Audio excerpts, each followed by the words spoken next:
Okay, so you were with me so far? Oh, I think you're muted. Did you say?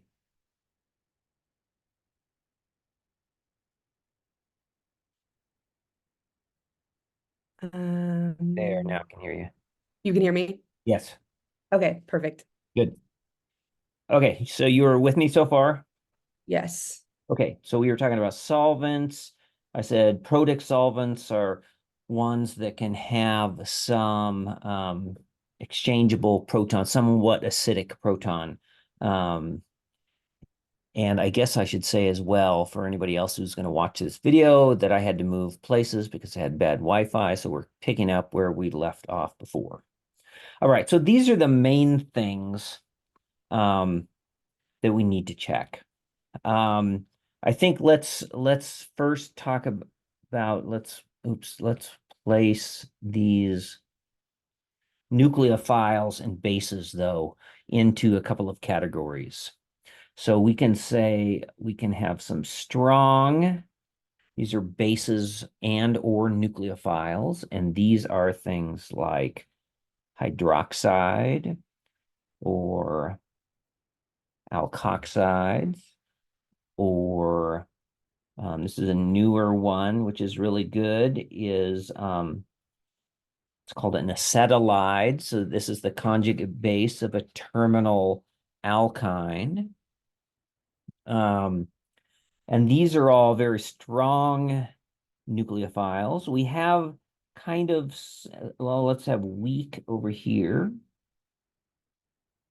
And these are things that tend to be these protic polar solvents as well. So water and alcohols, things like that. Because, yeah, we'll see that in a minute. And I'm going to put kind of some medium ones in here as well. And these are things like cyanide and these uh, sulfur nucleophiles. Okay. All right. So let's look. Let me make up some examples and we'll try to work through these things. Okay. So I need to.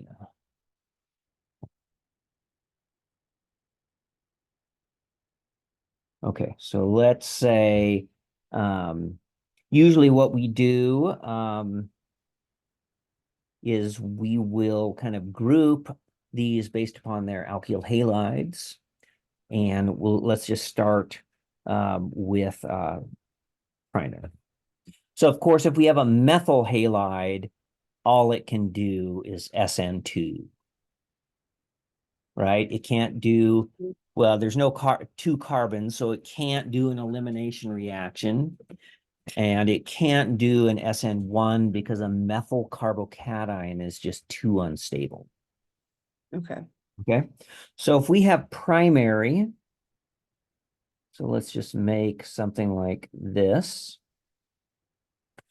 Um, primary is very much favored for SN2 substitutions. Okay.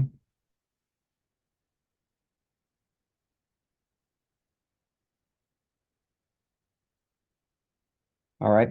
Because there's so little steric hindrance. So SN2 is going to be, you know, this is what works best other than methyl groups.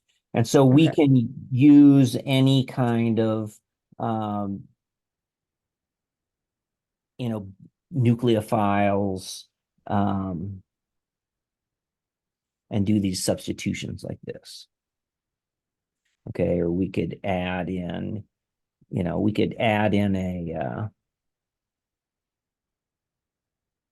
acetylide like this, right? And so this likewise is going to do an SN2 substitution, right? So we made this bond right here, okay? Um, The only place that we can really get it to do an elimination is if we use a very bulky base, okay, that may slow down the SN2.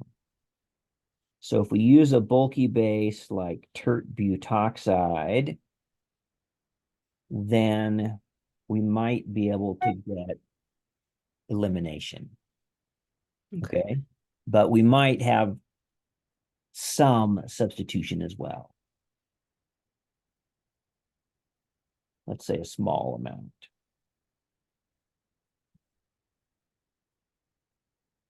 Okay. Otherwise, SN2 is pretty easy. It can just do any kind of SN2 substitutions. Okay. Okay.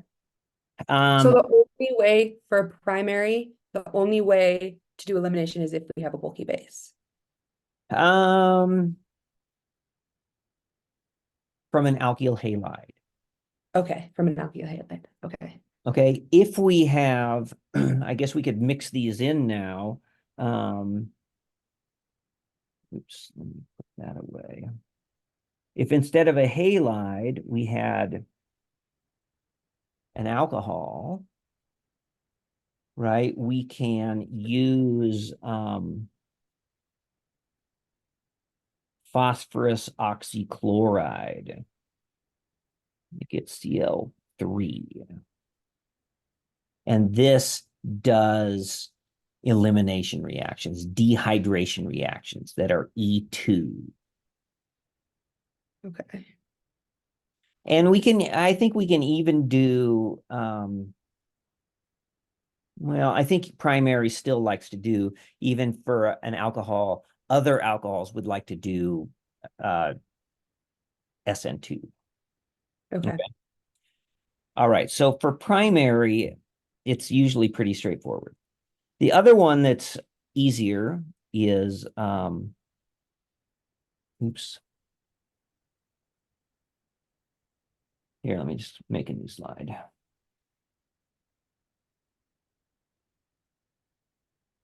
Oh, there's more room in there.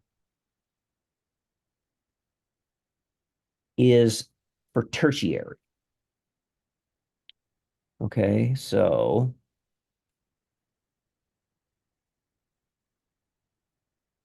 for tertiary, um, it really cannot do SN2.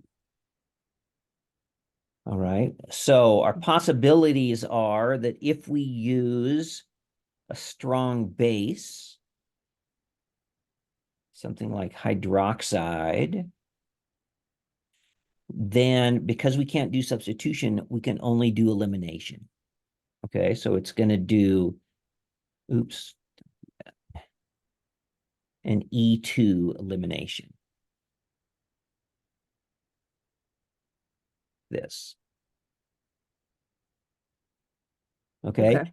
Even if we try to use a strong base, like a strong nucleophile, let's use an acetylide like we did before, because these are really nice because they can make carbon-carbon bonds, and we don't have very many ways to do that yet. But because this is such a strong base and it can't do SN2, it would do the same thing, E2. Okay, so even though it's such a great nucleophile, it wouldn't act as a nucleophile here because it just can't access the carbon bearing the leaving group. So it'll just pull off a proton on one of those methyl groups, cause an E2 elimination. Okay. Okay. So the only way that we can do any substitution is by using a weak nucleophile or a weak base. So let's choose, say, methanol. Okay, and with such a weak nucleophile or weak base, then what can happen is that the leaving group can come off. We might even have to heat this up a little bit, just put in enough energy, and the leaving group would come off. It would generate a carbocation, right? And then from there, we're either going to, I'm not going to show the whole mechanism here. We're either going to finish up an SN1 mechanism, right? So the alcohol, remember here, the alcohol would have, maybe I should draw this in. The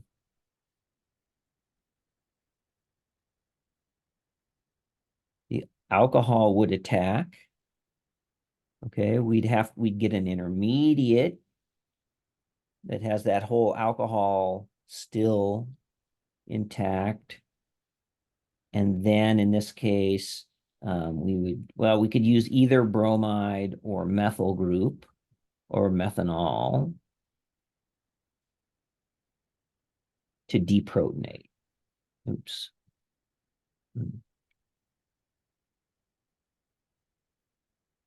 So either this or this. Okay, and that would get us to our product.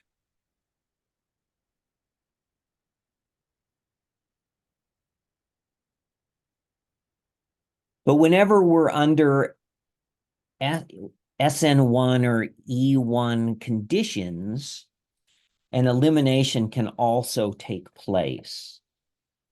And what we oftentimes end up with is a mixture of the substitution and elimination products. So this came in here instead and went like this.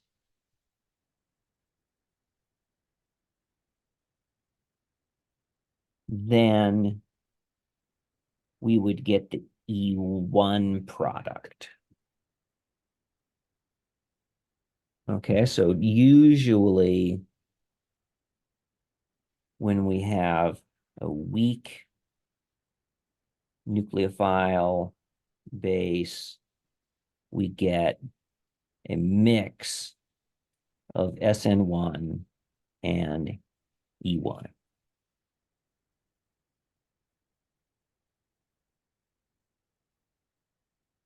Okay, and if we have a strong nucleophile, then we get E2, right? Because we can't do SN2. Okay. All right. Now, I guess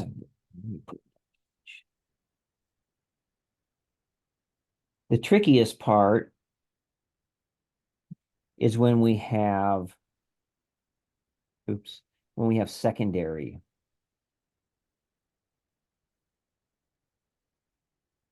alkyl halides, okay? Because they can do more things, right? They're like right in the middle. So if we have,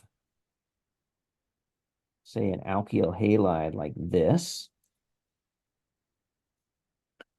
and usually if we use a very strong base, let's use methoxide, okay, we're going to end up, so this is strong, we're going to end up with more E2.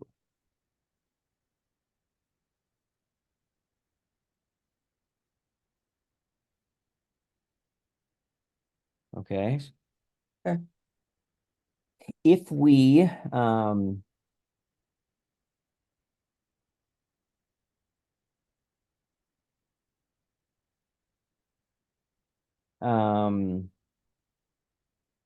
can I say here? So hydroxide, we use the acetylide, same thing, E2. There's a few of those medium, this is why I separated those medium nucleophiles slash bases, like cyanide or those sulfur nucleophiles, that these are weak enough bases that they won't trigger an E2. So they will do an SN2. Okay, so these are the kind of the medium ones. So this would be the nitrile. And of course, if this was chiral, then we would end up with an inversion of stereochemistry, right? When we have an SN2. When you have SN2, you do an inversion of the stereochemistry. Correct. SN2 equals inversion. Okay, that really messed me up. I feel like because a lot of the questions on like the multiple choice section of the last test, like Uh-huh. they were off by just like some was wedges, some were like dashes. I was like, oh my gosh, I have no idea when it switches or when it stays the same. So Right. SN2 inversion. Right. Okay. So that's really important in all of those electrophilic addition reactions for alkenes as well, right? Mhm. Okay. If we want the double bond, if we want an E2, but we want that double bond to be to the less substituted side, then we can use our bulky base. Okay, and so it will do essentially an anti-Zaitsev. Okay, so if this is bulky, we get the less substituted alkene. Right, it's still really strong base, so it's going to do E2 rather than substitution. Okay. Okay. Okay. So should I so let's draw a few things out here.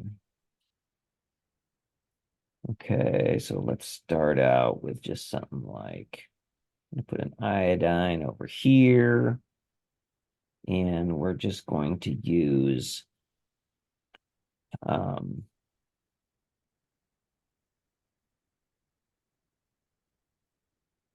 and I'm going to do this in the solvent, in the alcohols, the solvent.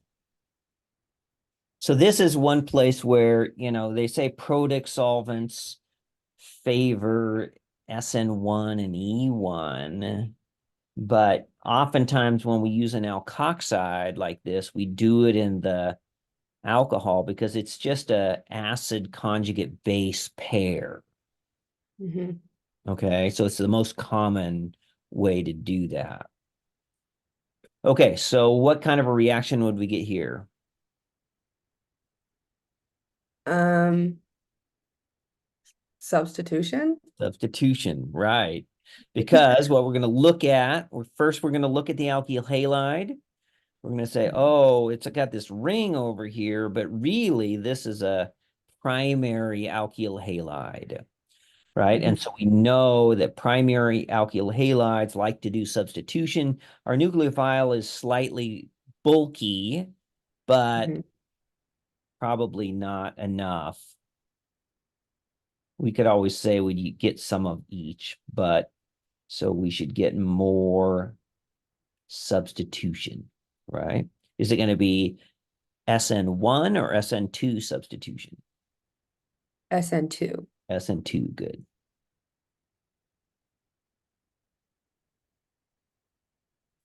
Okay, what if, oh, I'm at the bottom, I guess. Oh, I didn't even start at the top. Okay, let me start one more.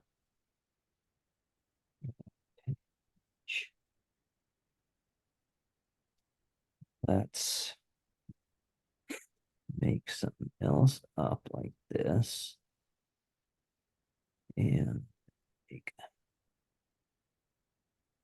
bromide over here. And oh, let's make this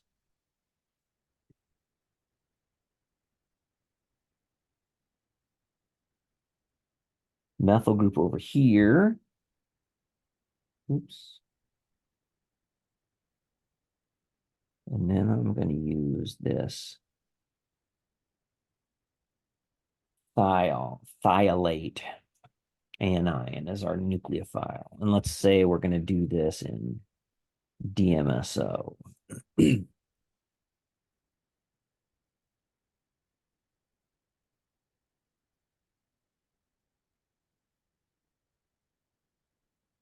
So we've got a secondary. Secondary. So, and then we are using this would be substitution, right? Yep, because we've got a medium nucleophile here, right? It's not so basic. So medium. So we're going to do a substitution. So should this be SN2 or SN1? Um, medium is SN2. Yep, SN2. And since it's SN2, we're gonna also make it so that it's dash is not the wedge. Exactly. All right. And so in this case, we can really tell that the stereochemistry is inverted because we have one center, this one over here, that is kind of remote from where the reaction is taking place, right? So that one isn't going to change at all, Right. right? But the sulfur is going to come in from the backside of that bromide, so it's going to be a dash line now too, and we're going to add that on like this. Okay. Okay, so what if we wanted to we're going to use this acetylide anion like this, and let's say we're going to, I don't know what we're going to put it in. I'm going to leave the solvent off. Um, is that wouldn't be the same thing that we just did, except with that one, like substitution No, SN2? because this one is really a super strong base. That's a strong. Oh, right. We said that in the beginning. Okay. So what is this going to do in So the strong base is E2. E2? Okay, so we have, so where's the double bond going to go? It is going to go to the most substituted side. Okay, if we do that, then we're going to draw it like this. Okay, so I'm going to make a point here for anybody watching, is that when we have a double bond like this, we don't do a wedge or a dashed bond on a double bond. Why is that?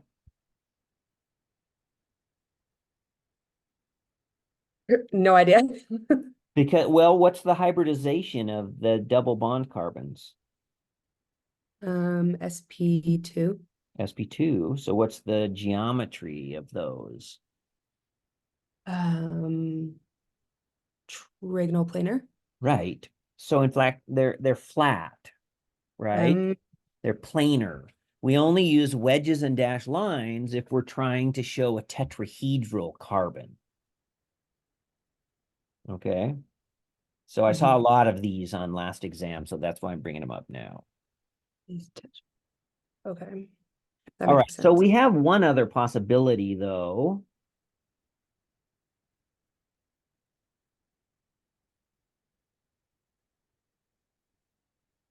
And it would be this one here. Okay, if it eliminates the other direction.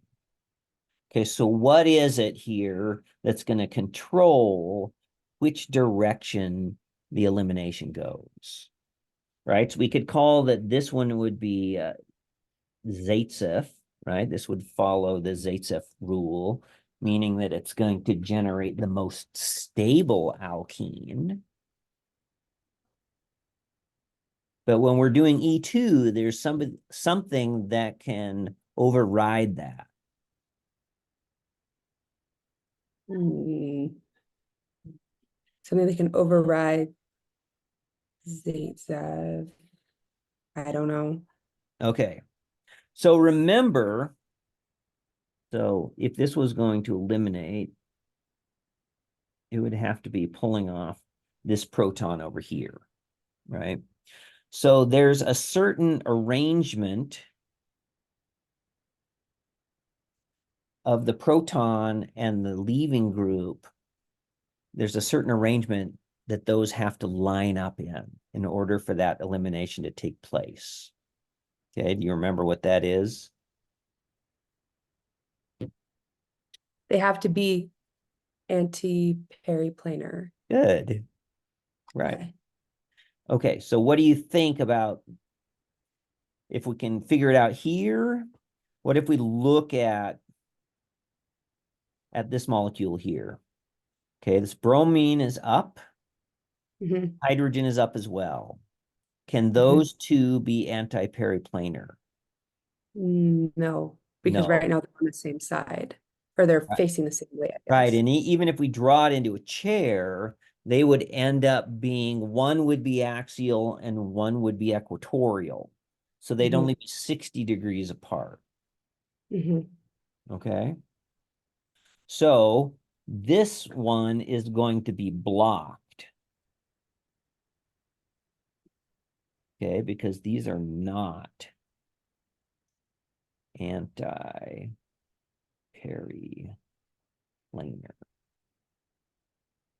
However, there is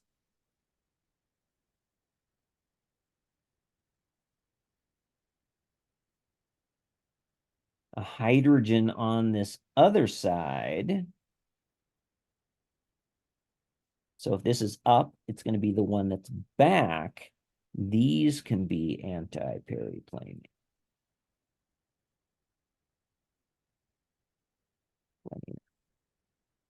All right, so they have to be trans to one another on the ring. Okay, so in this case, we're going to end up with this product over here, which is kind of we could call it the anti-Zaitsev product. Okay, if instead we started with the bromine like this, and we had the methyl group coming up, and we did the same reaction. Let's use just a strong base here, like methoxide.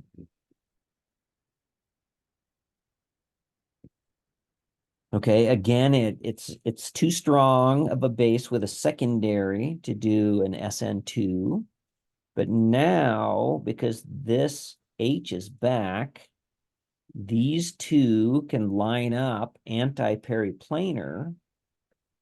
And so in this case, we would get this product. Oops, I put that in the wrong positions. Okay, this could go over here. And we Okay, don't do the stereochemistry on that because there's that bond there, right, because the double bond is like there. no planar. Right, it's planar. Okay, Exactly. We don't carry through that wedge. We take it out because it's just a planar arrangement at this point. Okay. got it. It's a lot. Yeah. My note card's gonna help me through this one. Yeah. I think yeah, the note card, it gets more challenging though, right? Because you can't fit the whole course on your note card. Yeah. Right. So you have to like pick and choose what's the most important to put on there and how are Mhm. you going to organize it on there. And Right. with their only, because originally I thought there was going to be like a lot of questions, but there's Mhm. only like 30. And then I was like, oh, that's not a lot. So it's got to be the important stuff. So I have to Uh-huh. figure out what the important stuff is and make sure that's on Right. there. Right. See, I never used to, you know, let students have a note card. Mhm. I only started that last year. Oh my gosh. Well, I'm grateful I'm taking it this year. Before, they would just have to go in with nothing. Oh, wow. and just I do the whole cannot thing. imagine. But so I decided though that that the note card, isn't, I don't think you can just do well on the exam just by making up a note card and figuring you can just look at the note card and figure everything out on the exam. Yeah. Right. But I think the whole process of figuring out what you want to put on the note card and how to organize it, I think that's a good study activity in its own right. It's true. And all those little like maps where like here's the beginning and then he goes like here's one way, here's one way. Those Yeah. little maps, I just like put those like every possibility of that on there. Right. That Right. really helped. But then Right. you still need to know like how to get to that product, but I Mhm. can't put that all on there, so Yeah. it helps. Yeah. Good. Um, so what do you think here? Let's see. Do you want me to make up more or Um, I feel like I think I have the basis of it. okay. Um, I don't know. We could do whatever. Hmm.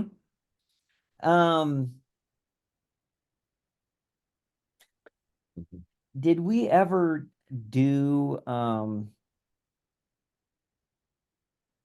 I'm not sure. Well, there might have been a video on synthesis. Maybe let's think of a couple of synthesis problems here because there could be something like that on the final. Okay.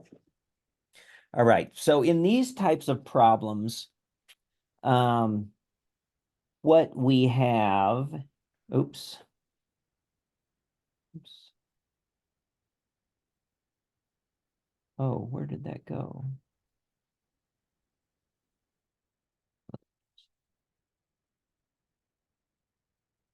Oh, huh, that's weird. If I take that away, it won't show it. Okay, what we have is we have some type of we can just call it like a starting material.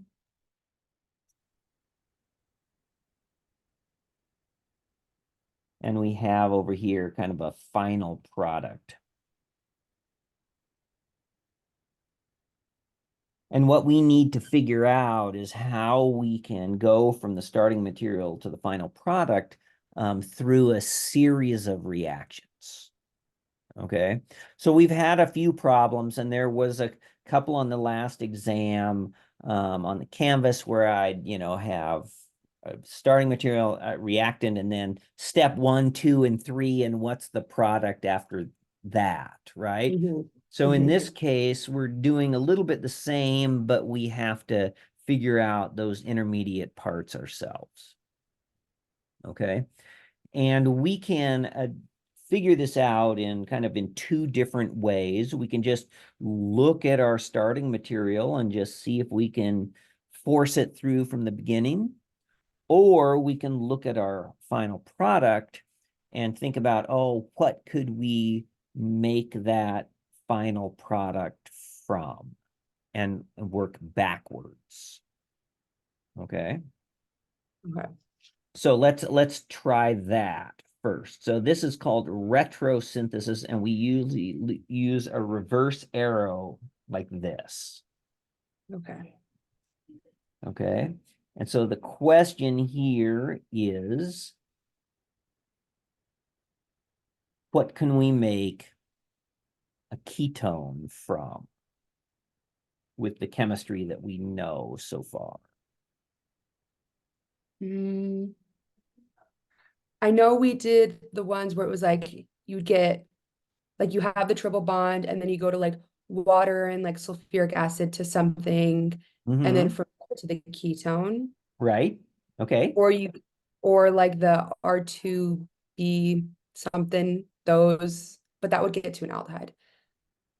Right. Okay. So yeah. So what you're saying is that one way to make a ketone is essentially by a hydration reaction of an alkyne. hmm Okay.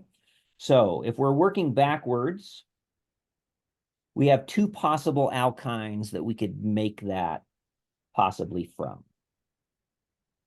One, oops, I think would be like I'm gonna make the alkyne like this. 1, 2, 1, 2, 3, 4, 5. Would be a terminal alkyne. The other Mhm. possibility then would be an internal one like this. Mhm. Okay. So which of those do you think would be better? Like give a better yield of our final product? Which one would be better to start from here? Probably the terminal one, Mm-hmm. because that means that we can like add the extra stuff on there like in a step, you know. I don't know if that makes sense.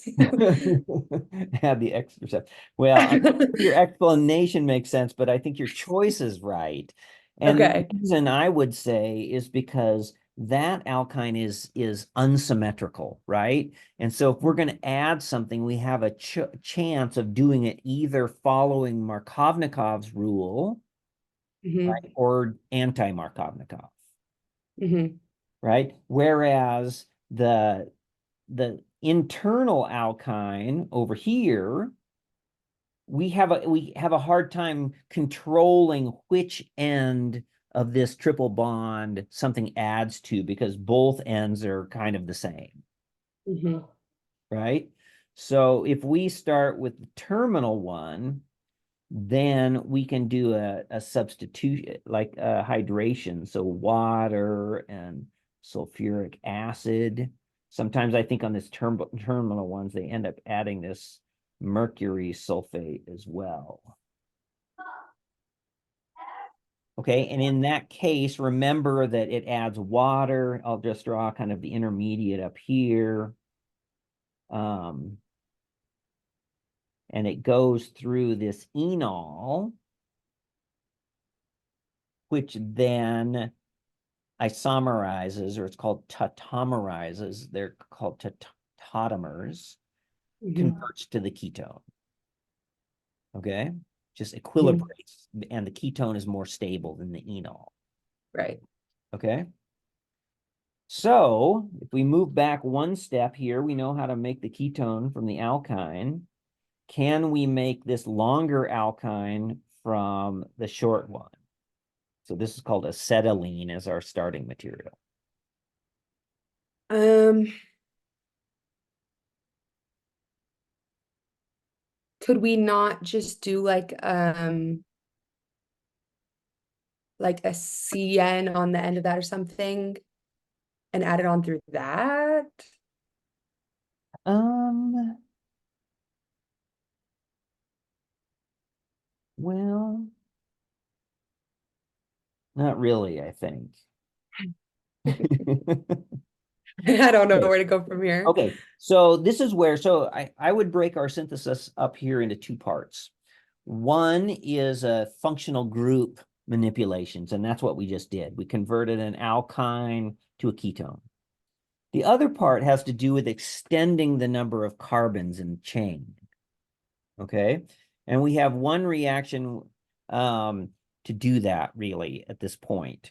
And what we do is we just deprotonate one end of that alkyne, and the common base, so you need a strong base. This NaNH2 is a common one for this, or sodium hydride is sometimes used. Okay, and so what that does is it deprotonates, makes a strong base that's also a very strong nucleophile, and then we add an alkyl halide to that.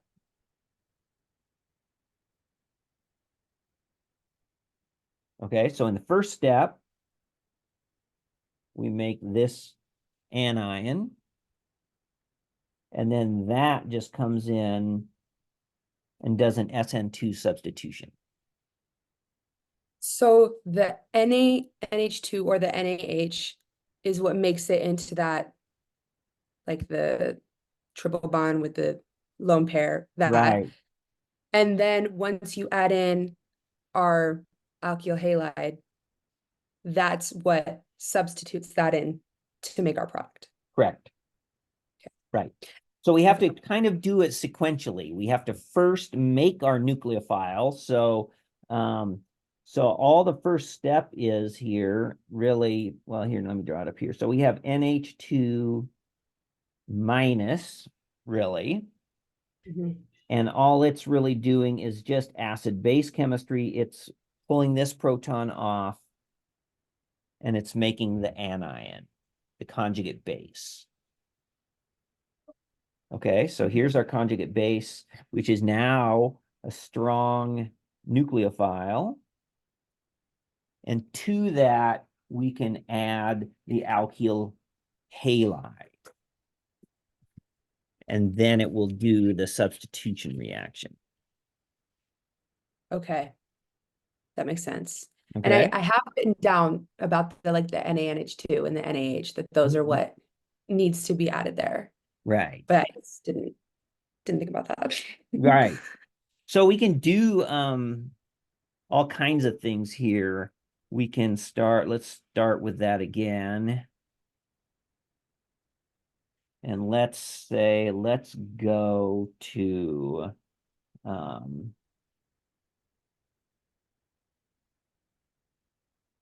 what do I want to do? I'm going to go to,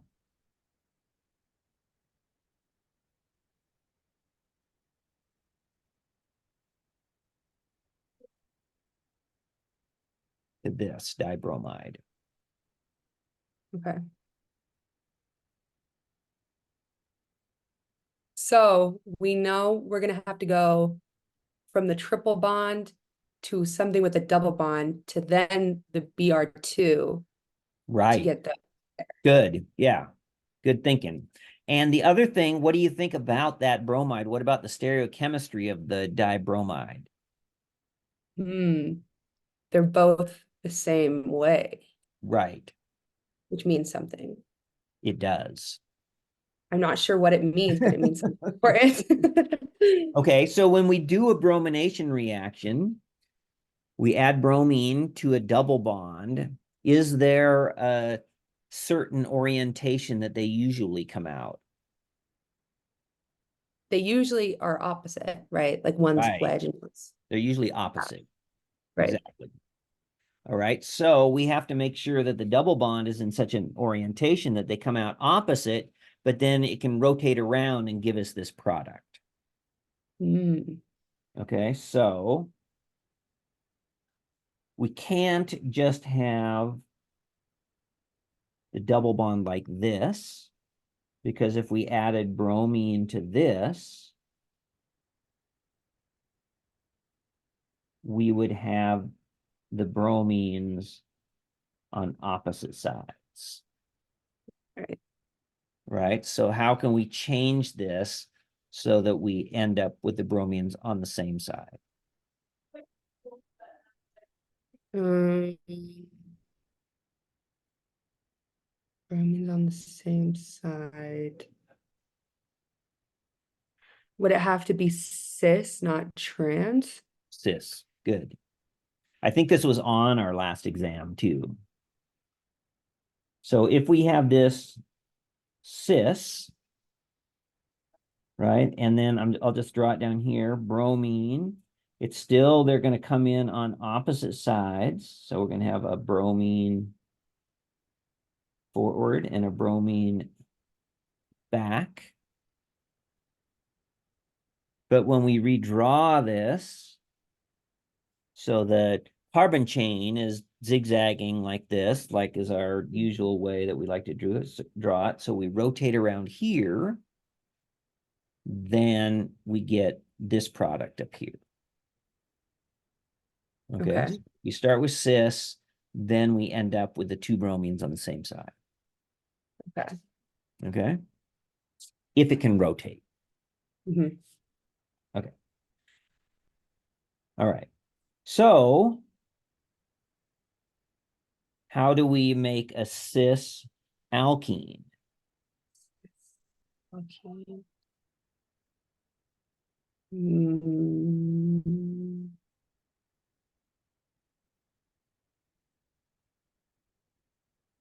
I remember there was something about this. I don't Right. remember.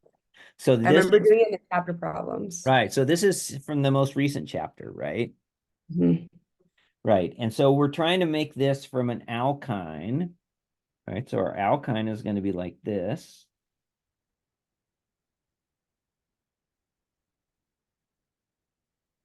And remember what type of a reaction this is going from an alkyne to an alkene? Alkyne to alkene. Uh, no. Okay. So, in the most general sense, in organic chemistry, we call this a reduction because we're adding hydrogens. Okay, so the whole last chapter was on Oh oxidation. yeah, this is all this stuff. Yeah. Um, so we would call this a reduction.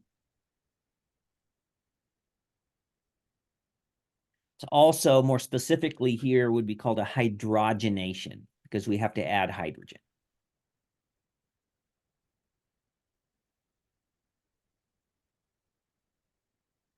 Okay, we have three different ways we can essentially add hydrogen to an alkyne. Okay, we can add, well, here, can I squeeze all of this in here?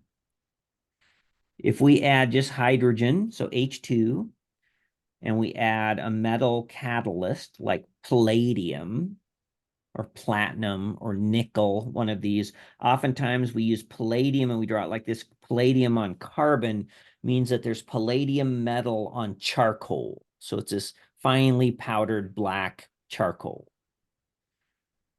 And so if we do this, it's going to add 2 times, and it's going to go all the way from the alkyne to the alkene. I mean, to the alkane. Hmm. Hmm. Okay.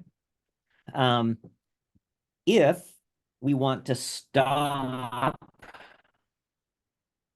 at the alkene, when we add the hydrogens, they always add to the same side. Okay.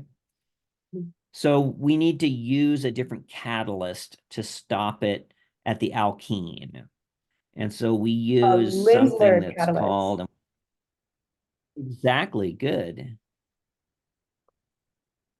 Lindlar catalyst. Okay. So it adds the 2 hydrogens from the same side, syn addition, so it gives us a cis alkene, and it stops there. Okay. If we wanted the trans, we can do another reduction. It's kind of formally a hydrogenation, but it's not, we're not really adding a hydrogen. So it's not really that way. So we use, oops, sodium metal, not sodium cation, but sodium metal and ammonia. It's liquid ammonia. So you have to keep it really cold to make it as a liquid. And when we use that combination, we get the trans double bond, or we get whatever is the most stable one. We always get the most stable product when we use sodium and liquid ammonia. It's called a dissolving metal reduction. Okay. And so the mechanism is different. The sodium transfers an electron, and then we end up, and then ammonia adds a proton. So it's like a multi-step process. Okay, so now, so we know that to do this, to do our desired process, we need to have this H2 and the Lindlar catalyst. That Hmm. gives us the cis alkene, right? If Right. we wanted to generate this product up here instead of this one, how do we do this differently? That one we would use the Na and the NH3. to make Right. H But then ring. we go down to here, then we Hmm. do combination and we go to here, Hmm. right? So we can control which one we want to make here. Okay, so now we're back to the alkyne. So we've done all of our functional group manipulations. and now we're back. We have to do the carbon chain extensions. Hmm. Okay. So we have to do the same reaction we did above, but we have to do it 2 times. Oops, on each end. Right. So we could start here. Oops. We could start here. And we could use NaNH2, and we could say use bromo methane. Right. So that would give us a methyl group on one end of the triple bond. And then we would, here, I'll loop it up this way. Then we would just do it again. This is 1 and 2, NaNH2, but this time we would use bromoethane. So we'd add an ethyl group on the other side. Okay. So we just do that twice just to add both sides. Okay. So we just do that twice just to add both sides. Yep. Yep.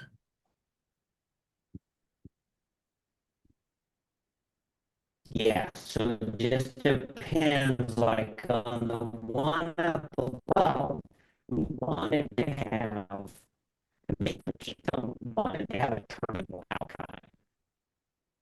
Right, so we said add a group 1 time. And here we want our functional group in the middle, so we got to do this twice. Hmm. Okay. Mhm. Okay.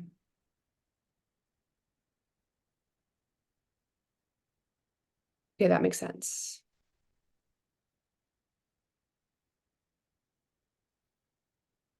Okay, that makes sense.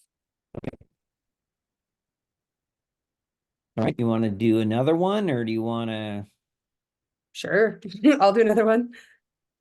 do some, do you want? Sure. Yeah, boy, this is fun.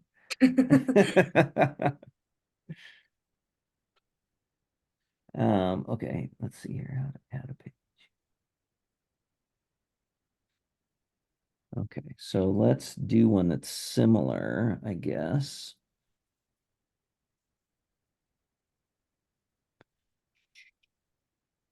Oops.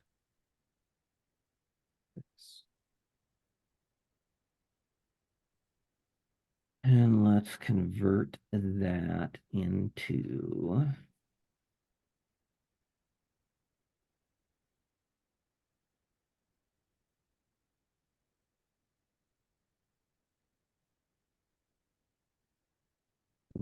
this ether. Oh, wow, that's really slow. Okay, there it goes.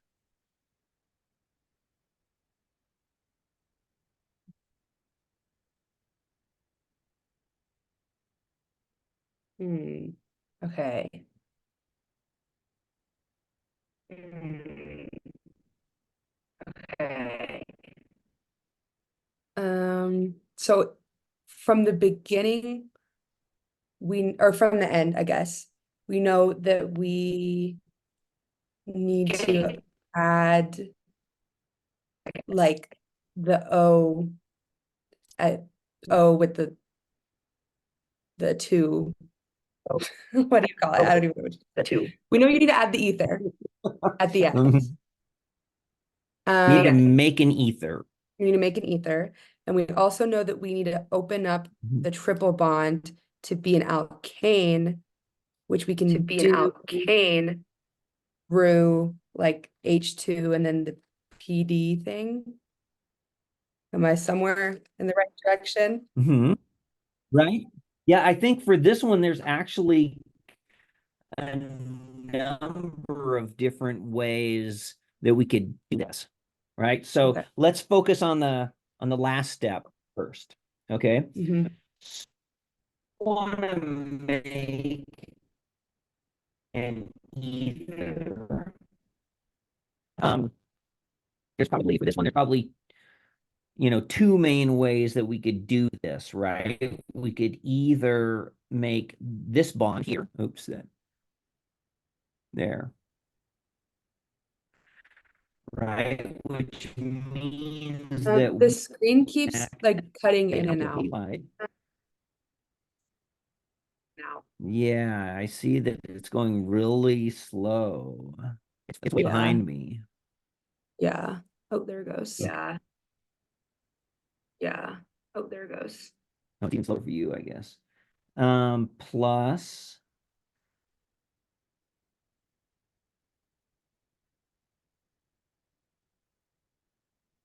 an alkoxide like this.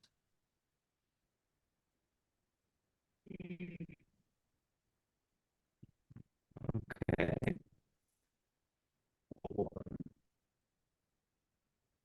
We could take the other one and we could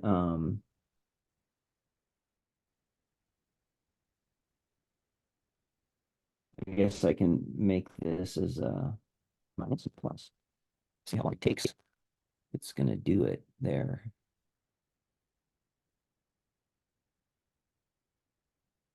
Wow, my internet's unstable even on campus here. Or we could do it that way.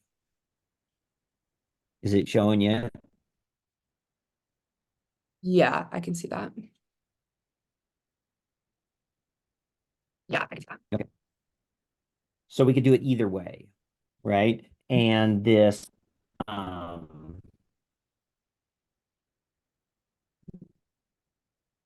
of course, this alkoxide we could just make.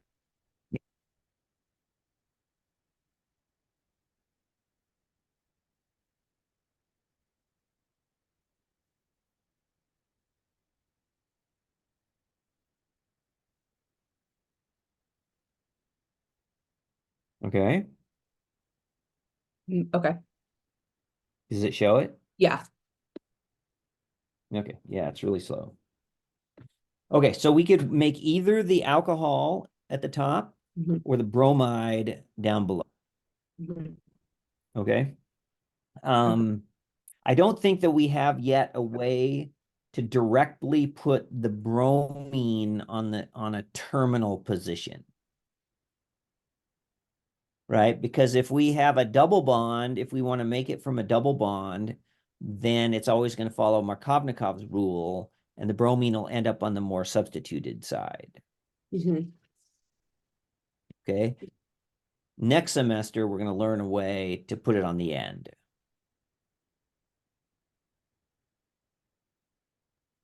Okay. Mhm.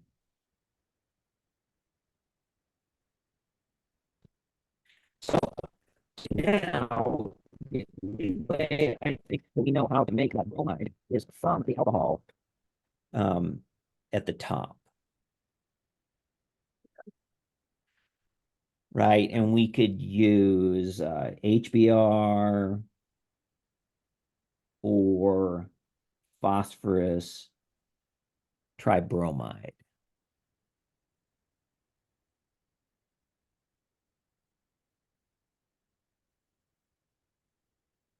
Okay. Mhm. So how do we make the alcohol on the end from something that will eventually come from an alkyne? Alkyne to make an alcohol. We can we can we can add in like BH3. Is that something Yep. that Yeah, we could do? it is. So we can make it's something. So we can go from this alkene, and because we want to add water, we want to do the anti-Markovnikov, we have to do the hydroboration oxidation reaction.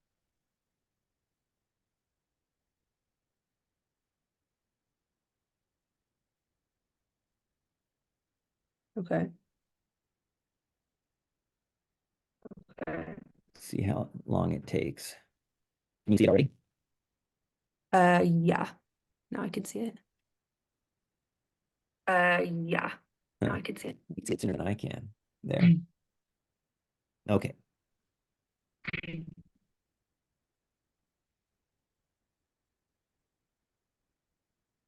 All right. So now we just have to go from that alkyne to the alkene. So what do you think is the best way to do that? Alkyne to alkene. Alkyne.